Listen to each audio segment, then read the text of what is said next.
Good देखिए evening, Naureen सलाम madam. Everyone. हाँ दादा, मैं स्टार्ट करती हूँ। हाँ जी। Good evening, salam everyone. So today's backflower remedy we are going to learn from Dada and Noreen madam. So let's ask Noreen madam to take the charge. Noreen madam, welcome please. अस्सलाम वालेकुम, बिस्मिल्लाह रहमान रहीम। जैसा कि आज का हमारा topic है cherry plum. Beige flower की जो है ये 6 मेडिसिन है, और जितना मैंने मैडम से या दादा से सीखा है थोड़ा सा बताने की कोशिश करूंगी। जो मेन पॉइंट वो मुझे समझ आए हैं इस मेडिसिन के बारे में, कि इसका पेशेंट जो है वो अपना कंट्रोल खो देता है, मेंटली तौर पर भी और फिजिकली भी। मेंटली तौर पर इस वजह से कि इसका पेशेंट एक को बिल्कुल मुकम्मल मायूस हो जाता है, पागलपन तक चला जाता है या पागलपन के करीब चला जाता है। तो इसकी एग्जांपल हम इस तरीके से दे सकते हैं कि अगर जब हम इस मेडिसिन को रीड करते हैं कि माइंड हमारा क्या है, टावर है, ब्रेन टावर है जो पूरी बॉडी को कंट्रोल करता है। अब चाहे जहनी तशद्दुद हो, जिस्मानी तशद्दुद हो, या किसी भी वजह से वो जब बीमारियां सप्रेस होती हैं या मेंटल कंडीशन सप्रेस होती हैं तो वो फिजिकली या इमोशनली सिम्टम्स को प्रोड्यूस करती है। अच्छा, चेरी प्लम का पेशेंट जो होता है वो अपना कंट्रोल खो देता है।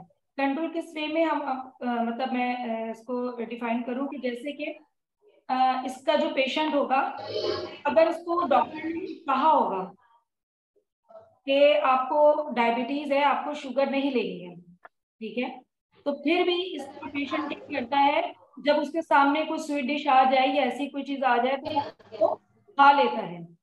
इसी तरीके से उसका अपने आप पर कंट्रोल नहीं रहता। अगर उसको पता है कि उसके लिए शराब नोशी मुज़र सेहत है या उसको डॉक्टर ने मना किया या उसको नुकसान हो सकता है, मगर जब वो चीज सामने आता है तो अपने आप पर कंट्रोल नहीं कर पाता और उसको इस्तेमाल करना शुरू कर देता है। ठीक है, इसी तरीके से बहुत सारी ऐसी एग्जाम्पल्स हैं, यानी कि वो चीज जो उसके लिए नुकसानदेह भी हो मगर वो जानता बूझता भी उस टाइम उसको समझ नहीं आती, यानी कि उसके जो इम्पल्सिस हैं वो अपने कंट्रोल में नहीं रहता। इसकी एक एग्जाम्पल मैं इस तरीके से भी दे सकती हूँ कि अगर एक अमीर बाप का बेटा है, किसी भी शॉपिंग मॉल में गया और उसको कोई चीज पसंद आई वो उसने उठा ली, जबकि वो पैसों से खरीद सकता था, मगर उस टाइम उसका कंट्रोल इस बात के ऊपर रहा नहीं। ठीक है, तो वो उसने चीज को चोरी कर लिया, ठीक है, क्योंकि उसका कंट्रोल नहीं था। दूसरा क्या है इसके अंदर जो ज्यादा ऐसा लगता है कि जैसे मैंने आपको कहा कुछ इसमें सिम्टम्स आपकी मेंटली प्रोड्यूस होती है, कुछ फिजिकली होती है। फिजिकली की अगर हम देखेंगे तो इसका पेशेंट क्या करता है, चीखता है, चिल्लाता है, चीजों को उठा उठा कर फेंकता है, और मतलब ये कि एब्यूसिव हो जाता है, तशद्दुद की तरफ चला जाता है, इवन के बगैर किसी वजह से अपने बच्चों को मारने लग जाता है। अगर उनकी मिसेस शॉपिंग पर गई हैं तो उससे ये फिक्र हो जाएगी कि वो ज्यादा खर्च कर कर आ जाएंगी, यानी कि अपना कंट्रोल किसी भी सूरत में उसका रहता नहीं, अपने पर काबू नहीं रहता और मुकम्मल मायूस हो जाता। अब ये कंट्रोल जो है हम इसको फिजिकली अगर देखा जाए, अगर कोई पेशेंट होता है ऐसा कि जिसको पेन हो और वो उस पर कंट्रोल ना करे, वो ये कहे कि मुझसे पेन बर्दाश्त नहीं हो रहा, या उसको खारिश हो रही है या उसके सीने में जलन हो रही है, तो ये सारी क्या है कि उसका माइंड का कंट्रोल रहा नहीं, इस वजह से जो बॉडी पे सिम्टम्स आई है वो भी उसकी पीक पर हो गई है। तो इसी तरीके से जब हम कुछ बच्चों में देखते हैं, चेरी प्लम के जो बच्चे होते हैं उसमें भी ऐसे ही होता है कि बगैर सोचे समझे चीज को कर गुजरना। अगर हम इसके दूसरे सिम्टम्स पर जाएं तो बगैर सोचे समझे, यानी कि अगर इसके पेशेंट को किसी ने ये कह दिया कि आप छलांग लगा लो तो वो बगैर सोचे समझे छलांग लगाने पर भी तैयार हो जाता है। तो इसी तरीके से अगर जो बच्चे होते हैं इसमें, बच्चे भी क्या करते हैं, बगैर सोचे समझे कुछ हरकतें करना शुरू कर देते हैं, जैसे चीखना चिल्लाना शुरू कर देते हैं, चीजों को उठा के फेंकना शुरू कर देते हैं, यानी कि गुस्से में आ जाते हैं। तो इस तरह की, यानी कि इसके अंदर हमें क्या मिलता है, एक तो कंट्रोल नहीं रहता, उसको अपने ख्वाहिशात पर नहीं रहता, डिजायर्स पर नहीं रहता, इमोशंस पर नहीं रहता, और अपनी चीजों पर उसको कंट्रोल नहीं रहता, फिर इसका पेशेंट मुकम्मल तौर पर मायूस होता है। तो मेरे ख्याल से मेरी तरफ से तो आज इतना ही है। बहुत खूब, बहुत अच्छा बोले आप, मैंने बहुत फर्स्ट अच्छा किया बोले है। आप। देखिए आप बताएंगे कितनी मिस्टेक्स कर दी है। नहीं नहीं, मिस्टेक की कोई गुंजाइश ही नहीं है, बहुत अच्छा बोले आप। यस जज़ाक। दादा। बहुत अच्छे से समझाया। शायद हमारे ये जो जूम हम कर रहे हैं वहाँ, उसमें आपका ये पहला क्लास था, लेकिन बहुत अच्छा रहा। वैसे तो आप, मैं समझता हूँ कि आप एक होमियो के टीचर प्रोफेसर हो, बच्चों को सिखाते भी हो, बहुत अच्छा रहा। बट जैसे आपने बताया ना कि मन पे, माइंड पे कंट्रोल नहीं होता, तो चेरी प्लम क्या काम करता है? माइंड को कंट्रोल करता है। तो मैंने चेरी प्लम को नाम क्या की दिया है, अपना कंट्रोल टावर।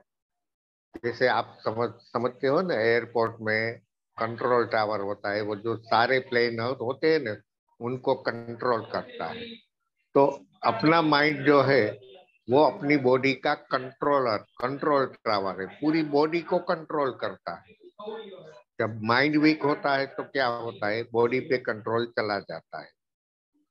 बॉडी पे कंट्रोल चला जाता है तो बाहर जो डिसीज, जो बैक्टीरिया, जो वायरस राह देखे बैठे हैं, वो हम पे अटैक कर देते हैं और हम आहिस्ता आहिस्ता से बीमार पड़ जाते हैं। तब हमें क्या करना है, पेशेंट को चेरी प्लम देना है। चेरी प्लम देने से क्या होता है, पेशेंट का माइंड कंट्रोल होने लगेगा। जैसे माइंड कंट्रोल हो जाएगा, माइंड ऑटोमेटिकली बॉडी को कंट्रोल करता है। बॉडी को कंट्रोल क्या करता है, बॉडी को हुक्म देता है, ये तू क्या कर रहा है, ऐसे मत कर, ये कर, वो कर। बॉडी अपने आप ठीक हो जाता है। ये चेरी प्लम है। चेरी प्लम मतलब चेरी का एक पेशेंट सेकेंड, बोलता है। एक हाँ सेकेंड दादा। नौरीन मैडम, आपके वहां से आवाजें आ रही हैं या दादा आपके वहां से आवाज आ रही है? मैं भी खुद इतनी देर से देख शायद मेरे, कि माइक तो अनम्यूट है। ये मैं तो अकेली नहीं हूँ। शायद, नहीं शायद मेरे यहाँ से दो लड़कों की आवाज आ रही है या कोई। हाँ हाँ हाँ हाँ। हाँ हाँ हाँ, वो मेरे दोनों बच्चे नीचे कुछ चर्चा ठीक है, कर कोई रहे बात हैं बिजनेस नहीं। की। ठीक है ठीक है ठीक है दादा, कंटिन्यू। हाँ हाँ। तो सहन शक्ति, सहन करना, ये भी चेरी प्लम है। चेरी प्लम का पेशेंट बोलता है, अब मुझसे सहन नहीं होता, हद हो गई है, अब मैं सहन नहीं कर सकता। ये भी चेरी प्लम है। तो चेरी प्लम सहन नहीं कर सकना, कंट्रोल नहीं करना, स्किन के लिए चेरी प्लम जैसी कोई उम्दा रेमेडी नहीं। No control. जब पेशेंट की बॉडी में ईचिंग स्टार्ट होता है, वो अपने आप को कंट्रोल नहीं कर सकता, खुजालने से खुजालता है, खुजालता जाता है, ब्लड निकल जाने तक खुजालता रहता है। ये भी चेरी प्लम है। और चेरी प्लम, जैसे मैडम ने बताया कि चेरी प्लम क्या है, नो माइंड कंट्रोल। तो समझो कि अगर मुझे ड्रिंक की आदत है और मैंने एग्जैक्टली। छोड़ दिया है, 2 महीना, 3 महीना, 4 महीना, 5 महीना, 6 महीना हो गया, मैंने एक बूंद भी मुंह में नहीं डाली, बट जैसे मेरे सामने बोतल आती है, मैं फिर से पीना स्टार्ट कर देता हूँ। ये भी चेरी प्लम है कि बोतल देख के अपने माइंड को कंट्रोल नहीं कर सका और ड्रिंक स्टार्ट कर दिया।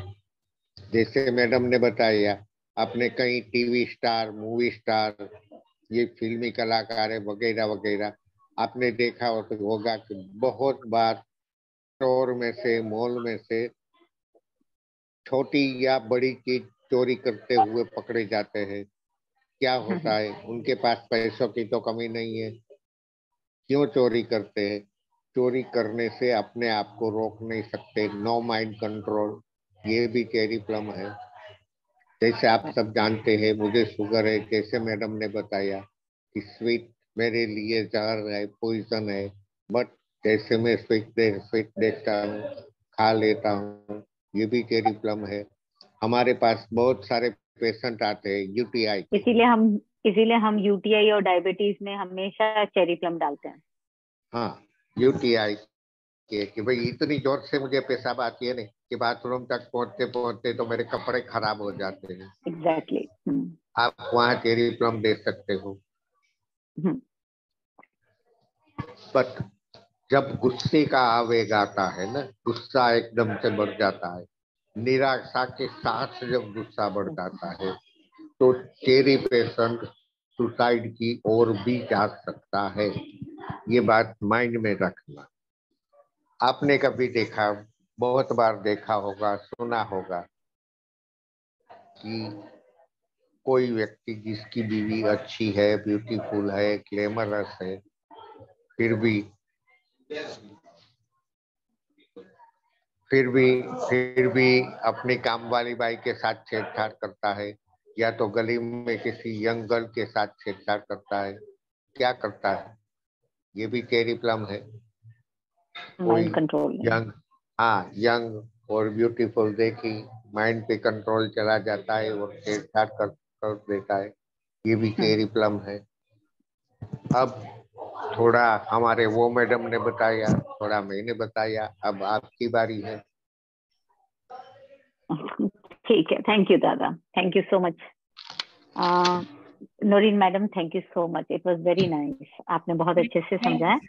Late me take another perspective कि जो चेरी प्लम इंडिविजुअल होता है, they experience feeling of fanaticism, madness.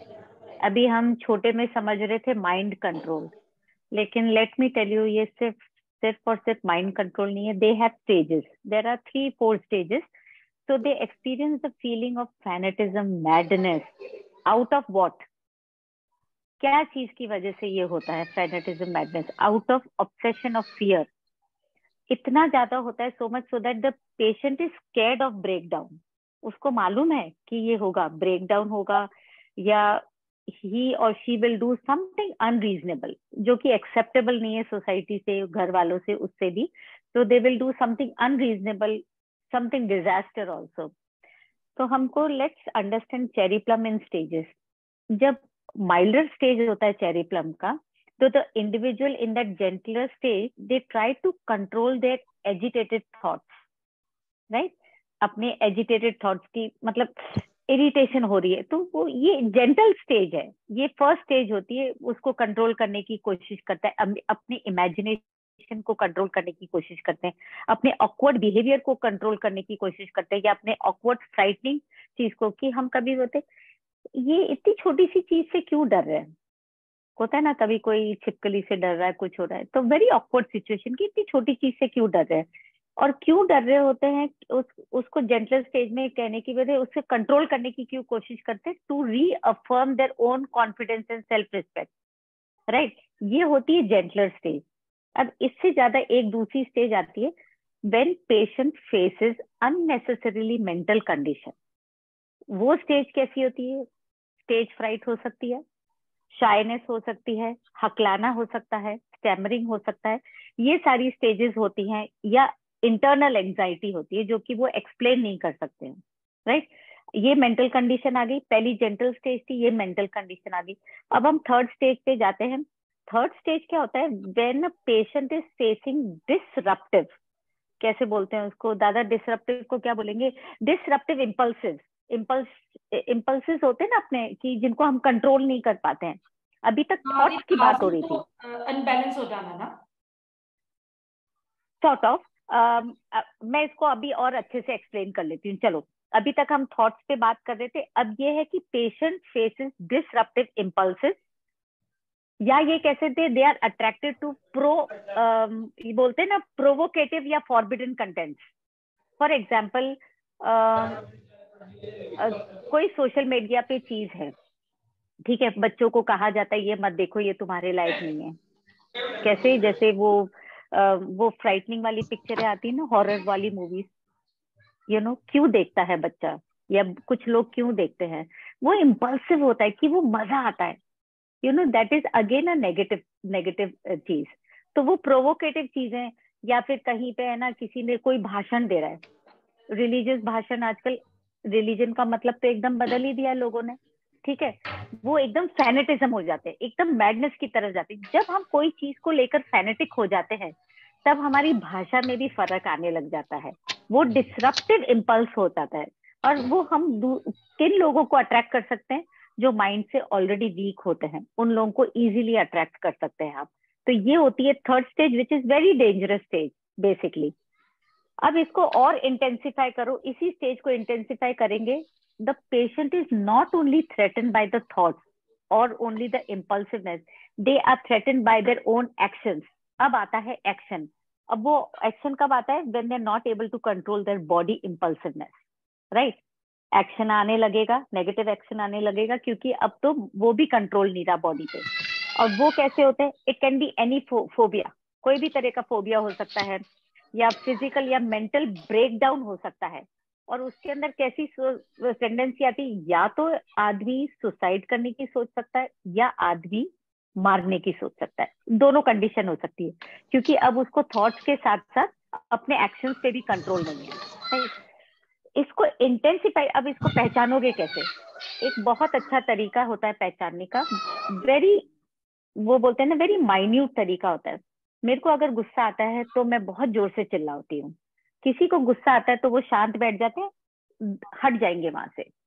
किसी को गुस्सा आता है, बर्तन फेंकते हैं, राइट? ये वो वाली स्टेज है जब इंसान अपनी, बोलते हैं ना, नॉर्मल हद से निकल के आपको एक टक स्टेयर करेगा, वाइड आईज ओपन करके, हाथ कमर पे रख के एक टक स्टेयर करेगा, आप समझ जाओ ये गड़बड़ है। ये एक्सट्रीम चेरी प्लम स्टेज है, because these patient they will stare at you with wide eyes, unlike their own physical condition. इसमें या तो वो सुसाइड कर सकता है, इसमें या तो वो मर्डर कर सकता है, या वो मार सकता है, जो भी है। छोटे में समझाओ, बड़े में समझाओ, दीज आर 4 जेंटल स्टेज से इंटेंसिफाइड स्टेज तक आने का ये एक तरीका होता है। अगर हम उसको बड में ही कंट्रोल कर देते हैं तो वो हम उसके थॉट्स तक कंट्रोल कर सकते हैं, राइट? अगर थॉट्स पे ही कंट्रोल कर दिया तो वो एक्शन में तब्दील नहीं होगा। लेकिन अगर हम एक्शन तक जा रहे हैं, बहुत मुश्किल होती है कंट्रोल करना। तो उसको एक तरीका होता है, हमें कैसे समझ में आएगा कि यार ये कैसे, आप समझ जाओगे। जिसको अगर किसी को मारना है, वो आपकी आंखों में आंखें देखेगा और उसमें खून उबलेगा। वो चेरी प्लम स्टेज है कि भाई मेरे थॉट्स भी थॉट्स छोड़ो, मेरी तो बॉडी भी कंट्रोल में नहीं है, राइट? सो जब हम ये फ्लावर एसेंस देते हैं, the beauty of this flower essence है क्या है? ये रीइंस्टेट करता है बैलेंस, हार्मोनी। आपको समझ में आने लगता है लॉजिकली कि लॉजिकली क्या सही है क्या गलत है। आपकी थॉट्स भी समझ में आने लगते हैं, थॉट्स समझ में पॉजिटिव होने लगेंगे तो आपके बॉडी एक्शंस भी पॉजिटिव होने लगेंगे। और एक वो बोलते हैं ना कि इट इज वेरी हेल्पफुल। जो पेशेंट एकदम गुस्से में भरा हुआ होगा ना, वो आप नोट करना, एकदम हिलेगा, बॉडी एकदम शेक होती है। कई बार गुस्से में इंसान फेंट भी हो जाता है, कई बार पसीने पसीने होने लग जाते हैं। तो इन सारी स्टेजेस में, from milder to this stages, you can always give cherry plum. Cherry plum दादा की फेवरेट ऐसे है कि जितने भी इमोशंस होते हैं, जो नेगेटिव इमोशंस होते हैं, they are not in our control basically. Addictive जो उन्होंने चीज बताई, शॉपोहॉलिक जो लोग होते हैं, जिनको सिर्फ है ना शॉपिंग करने का जुनून होता है, चीजें होती है लेकिन बस होता है, दुकान देखी नहीं कि भाई कोई चीज खरीदनी है। तो आप चेरी प्लम इंडिविजुअल आपकी लाइफ में सब मिलेंगे। हम भी एक तरीके से चेरी प्लम इंडिविजुअल हैं। फर्क इतना है कि सिर्फ थॉट्स तक हैं, कोई एक्शंस में तब्दील हो जाएगा, कोई फेनेटिक के मोड में चला जाएगा, कोई मैडनेस के मोड में भी चला जाएगा। तो शॉपोहॉलिक लोग भी होते हैं, जैसे आपने नोरीन मैडम बताया कि शॉपलिफ्टर्स भी होते हैं, शॉपलिफ्टर्स भी होते हैं, शॉपोहॉलिक भी होते हैं, और बहुत सारे होते हैं। उनका एक खास चीज होती है कि शाउट करेंगे ना तो हिस्टीरिया होने लग जाता है उनको, हिस्टेरिकल होने लग जाते हैं, और हाथ पैर उनके धूजने लग जाएंगे। इतना हिस्टेरिकल हो जाएंगे कि उनको कुछ समझ में नहीं आता है कि वो लोग क्या बोल रहे हैं क्या नहीं बोल रहे हैं। And at higher level they will not want to take any help. उनको किसी की हेल्प नहीं चाहिए, उनको लगता है कि जो है वो ही सही है। वो एक हायर स्टेज है, तब जाके उनके थॉट्स, वो इंडिविजुअल नेगेटिव थॉट्स जो होते हैं, वो नेगेटिव एक्शंस में बदलने लगते हैं, क्योंकि अब उनको लगता है उनके अलावा तो सब बेकार है, वो ही सही है जो भी सही है।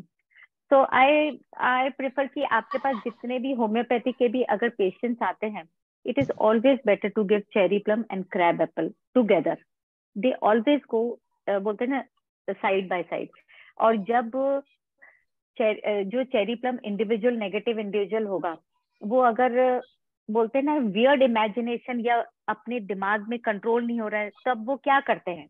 ज्यादातर आप देखोगे खुजली करेंगे, वॉयलेंट स्क्रैचिंग करेंगे अपनी बॉडी के अंदर, या जोर जोर से चिल्लाएंगे, तो वो ये सारे फिजिकल सिम्टम्स आपको दिखते रहेंगे। इन लोगों के अंदर तरह तरह के फिजिकल सिम्टम्स होंगे जो कि एक आम सिम्टम नहीं होता है। बॉडी में कुछ भी नहीं है, कोई प्रॉब्लम नहीं है, लेकिन वो खुजालते रहते हैं और धीरे धीरे धीरे धीरे वो वायलेंट स्क्रैचिंग में बदल जाता है, राइट, हिस्टीरिया में बदल जाता है। तो this is all from my side. ये बोल सकते हैं इररेजिस्टिबल टेम्पटेशन ऑफ लाइफ, ये कह सकते हैं चेरी प्लम के लिए। दादा कहीं कुछ गलत हो गया हो तो बता दीजिएगा।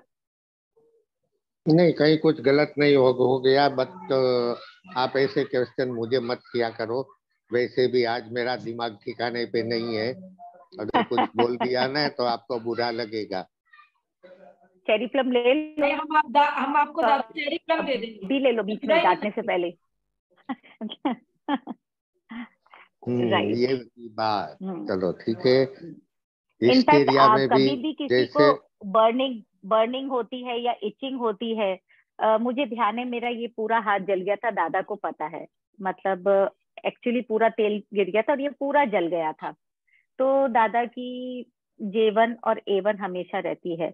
नॉर्मली मेरे पास दोनों चीजें किचन में रखती हूँ, बट मुझे ध्यान नहीं उस वक्त क्या था क्या नहीं था, बट मेरे पास J1 थी क्योंकि उसके अंदर दादा की बनाई हुई रेस्क्यू रेमेडी और चेरी प्लम और क्रैब एप्पल वो सब डाल के जो था मैंने फट से लगा दिया था, क्योंकि वो डर था और डर के मारे में जल रहा था, तो मैं ना हिल रही थी, इट वाज, वो टर्न हो रहा था मेरा हिस्टीरिया में, रोना भी आ रहा था, वो भी हो रहा था, कुछ समझ में नहीं आ रहा था, ब्लैंक हो रहा था। बोलते हैं ना आपके थॉट्स इमेजिनेशन एकदम ब्लैंक हो जाते हैं, एकदम ब्लॉक हो जाते हैं। तो ये सारी छोटी मोटी चीजें you have to connect it, physical conditions को आपको इमोशनल कंडीशन के साथ एकदम कनेक्ट करना है, and you have to be very creative कि हम इसको किस में यूज कर सकते हैं। तो बेसिकली अगर कोई भी चीज होती है, हम एग्जाम देने जा रहे हैं या कुछ भी जा रहे हैं, तो चेरी प्लम देने में कोई नुकसान नहीं है। This is sort of a stage fright, this is sort of an exam fright, right. या शाइनेस भी होती है, लड़का लड़की को देखने जाते हैं, जो भी होती है, थोड़ी शाइनेस भी होती है, उसमें स्टैमरिंग भी स्टार्ट हो सकती है। So these are all the condition. Thank you Noreen madam, this is all from my side. आप बोलिए, जैसे पूछिएगा। हिस्टेरिया में हम चेरी प्लम देते हैं ना, उसी तरह कोई भी पेशेंट अगर हाइपर एक्टिव है ना, तो उसको भी चेरी प्लम देनी चाहिए, कंट्रोल जो करेगा।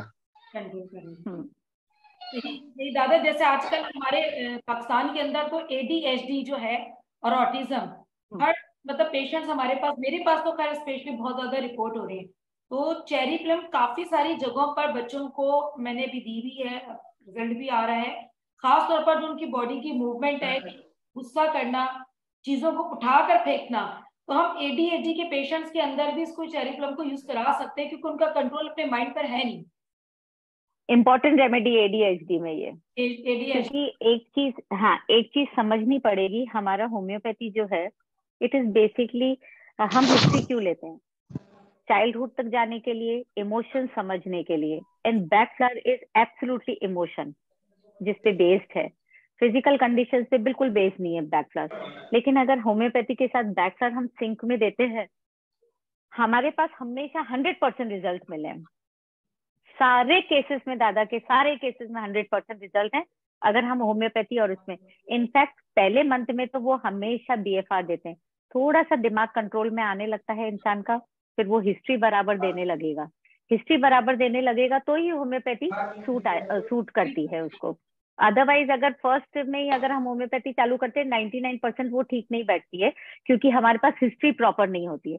So it is always better to start it with BFR so that they start giving you history in the second month in a proper manner, जो सही तरीका होता है। सही टिप दिया आपने। क्वेश्चंस ले लें दादा। हाँ मैडम बोलिए मैडम, आप क्या कह रहे थे? नहीं, मैंने कहा आपने बहुत अच्छी टिप दी है, क्लिनिकल टिप। वेलकम।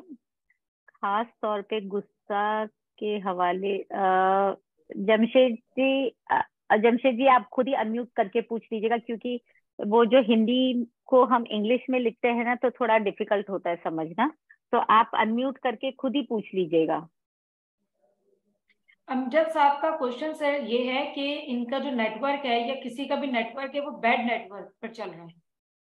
हाँ नहीं, वो तो समझ में आ गया। उसमें तो एक्चुअली हम लोग कुछ नहीं कर सकते अगर नेटवर्क पुअर हो जाए तो, दैट्स।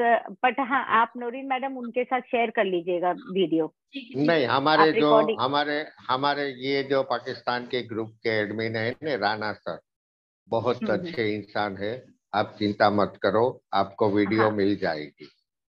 नहीं, जमशेद जी ने क्या क्वेश्चन पुटअप किया है, थोड़ा सा नौरीन मैडम आप लेंगे क्वेश्चन को? इनका है कि खास तौर पर गुस्से के हवाले से, बस ये लिखा है। हवाले से मतलब?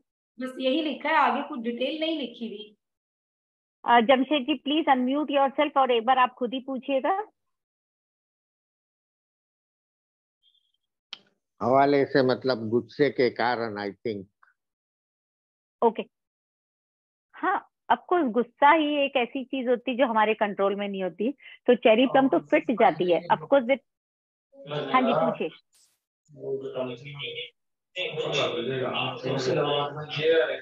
नहीं ठीक है, तो चेरी प्लम डेफिनेटली गुस्से के उसमें जाती है, क्योंकि गुस्सा एक ऐसी चीज है जो हमारे बस में नहीं होता है। हम गुस्सा तभी करते हैं जब चीजें हमारे बस में नहीं होती हैं, right? We lose control.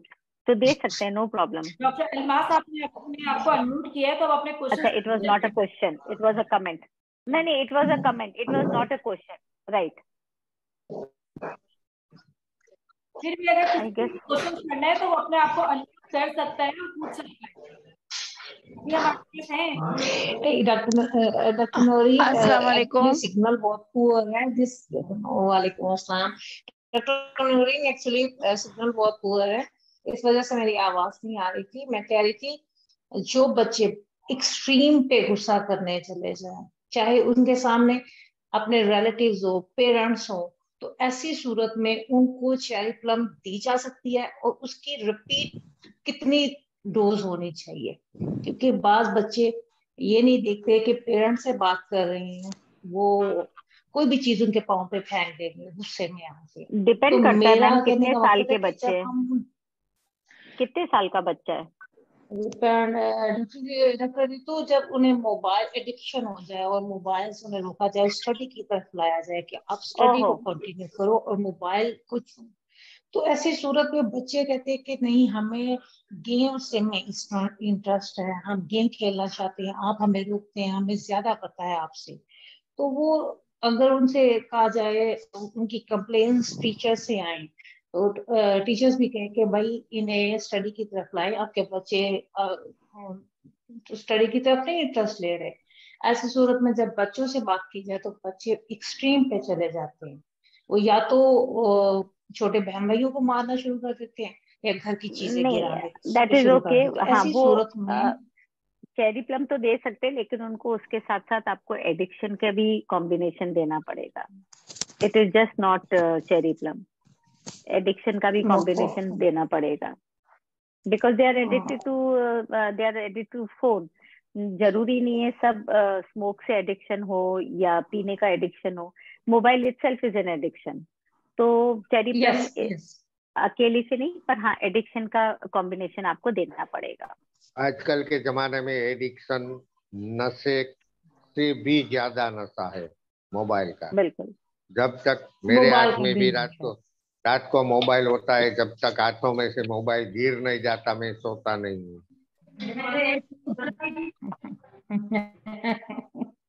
Walnut डालिए उसके साथ, चेरी प्लम के साथ। बेस बेस जो रेमेडीज जाएंगी वो वॉलनट है, स्क्लेरेंथस की मैं पढ़ूं नहीं पढ़ूं, स्क्लेरेंथस है, चेरी प्लम है, वॉलनट है। बट बाकी हिस्ट्री के साथ देखिए कि और क्या क्या जाएगी। ठीक है, ये बेस मैम इसमें रेमेडीज है। चेस्टनट बर्ड और हॉली भी बहुत काम करती है। वो डिपेंड करता है, मैंने यही चीज आपको बोली ना, ये 3 बेस रेमेडीज हैं। उसके बाद आप बिल्कुल। पेशेंट से बात करिए तो पता चलेगा कि और क्या रेमेडीज आएंगी। जैसे दादा बिल्कुल कहते मैम, हैं। चेरी प्लम के हवाले से मैं भी एक चीज शेयर करना चाहूंगी। जी जी जरूर। वो ना, मेरे पास जब पेशेंट्स अब आते हैं ना, इसके जो ये पेपर खाने वाले बच्चे, ये मिट्टी खाने वाले बच्चे, नेल्स बाइटिंग वाले बच्चे, तो बाकी तो जो उनकी साइकोलॉजी मतलब जो होती है बैच वो बना देती रूटीन के लिए, एक मैं ना ड्रॉपर बना के देती हूँ 5 ml का बच्चों के हैंड में, जिसमें चेरी प्लम और वॉलनट डालती हूँ। और वो उनको कहती है बेटा जब आपका दिल करे ना कि नील बाइटिंग करनी है या आपने वो खाने मिट्टी खाने का दिल करे, उस टाइम पे ना आपने ये ड्रॉप्स मुंह में डाल लेने हैं। मैम उसके इतने अच्छे रिजल्ट आए, मुझे बच्चों ने आके खुद बताया कि मैम हमारी तो आदत ही खत्म हो गई है। वो जब बच्चों को उसकी क्रेविंग होती है ना, बच्चे उसको मुंह में डालते हैं। बड़ा मजे का इसका मैंने इसका रिजल्ट दिया था चेरी प्लम का ना। तो बहुत उसमें बच्चों की खुशी होती है, तो बच्चे आगे बड़ा जबरदस्त उसका रिस्पॉन्स दे रहे होते हैं। आपको एक मजेदार बात बताती हूँ। Cherry plum itself is a white colour flower, ठीक है, and white indicates what? White indicates peace, right? तो वो जब पीस ऑफ माइंड होने लगता है तो हम अपने आप लॉजिकली समझने लगते हैं। तो ये सिर्फ ऐसा नहीं है कि रैंडमली कोई एसेंस बन गया हो या डॉक्टर बैक ने एसेंस बना दिया हो। इसके फ्लावर्स, इसकी स्टेम, इसके roots, everything has been connected. और सब कुछ बोलते हैं ना, सिर्फ फ्लावर ही नहीं, उसकी जड़ से लेके पत्तियों से लेके every part of the plant is being used as an essence in some और द अदर मैनर। तो को रिलेट करना सीखे कि कुदरत ने ये वाइट कलर का जो फ्लावर है चेरी प्लम, उसके कैरेक्टरिस्टिक इसके फ्लावर से मैच करते हैं। आप हर फ्लावर को पढ़ेंगे बिकॉज वो जो तरीका है ना पढ़ने का, आप सिर्फ कैरेक्टरिस्टिक्स कीवर्ड मत पढ़िए। दिस इज अ वेरी, वो बोलते हैं ना, ये ऊपरी सतह है पढ़ने की, ये तरीका ऊपरी सतह है पढ़ने का। अगर आपको पढ़ना है तो पहले उस फ्लावर, उस प्लांट के बारे में पूरा पढ़िए, पूरा प्लांट के बारे में पढ़िए। वो बनता कैसे है, कोई बॉइलिंग से बनता है, कोई प्रेपरेशन सन मेथड से होती है, कोई बॉइलिंग मेथड से होती है। फिर उसके यूजेस पढ़ना चालू कीजिए, वो कहाँ कहाँ काम आ सकता है। अगर नहीं पढ़ सकते हैं, नहीं पता चल रहा है, तो कीवर्ड से फिर आप उसको अपने आप से क्रिएटिव होना सीखिए कि अब ये मैं कैसे यूज कर सकती हूँ। So this is the way of studying anything, सिर्फ BFR नहीं, फॉर एनीथिंग। क्योंकि जब तक आप बुक में से पढ़ेंगे वो एक तरीके का ब्लॉकेज है, बस वो उतना ही है। लेकिन पढ़ने का तरीका होता है कि जड़ में जाइए, फिर उसको पढ़ना चालू कीजिए, तो आसान हो जाती है पढ़ाई। राइट मैम, मैंने भी जब बैच को शुरू किया था तो मैंने भी इसी तरह से स्टडी किया था और मैंने भी बहुत रिजल्ट दिए हैं बैच के। माशाल्लाह, दैट्स नाइस, वंडरफुल। हमारे पास आई थिंक नोरीन मैडम, हमारे पास है ना कोई अब वो नहीं है, क्वेश्चंस नहीं है, तो मैं एग्जिट होती हूँ। दादा है आपके साथ, बस 2 मिनट मैं एग्जिट होती हूँ। हमारे पास ऐसे भी 2 मिनट है क्योंकि टाइम आ रहा है। अच्छा, ठीक है ठीक है ठीक है।